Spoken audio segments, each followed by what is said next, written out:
Daang-daang residente naman ng Barangay Gligli sa Municipality of Ligawasan Special Geographic Area ang nakinabang sa libreng serbisyong medikal matapos dalhin ng Ministry of Health ang Bangsamoro Health Outreach Program for Everyone sa kanilang komunidad nitong July 16. Inilapit sa mga residente ang mga pangunahing serbisyong pangkalusugan na karaniwang mahirap maabot ng mga komunidad na malayo sa mga hospital at rural health facilities. Kabilang sa mga libreng serbisyong ipinagkaloob ang medical consultation, pamamahagi ng gamot, eye examination, mobile laboratory examinations at PhilHealth registration.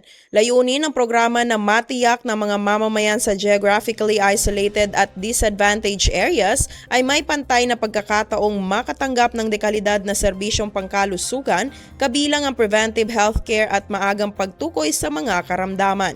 Sa pamamagitan ng direktang paghahatid ng mga serbisyong medikal sa komunidad, nabibigyan ng agarang lunas sa mga residente habang nababawasan ng oras, gastusin at hirap ng paglalakbay upang magpakonsulta o magpagamot.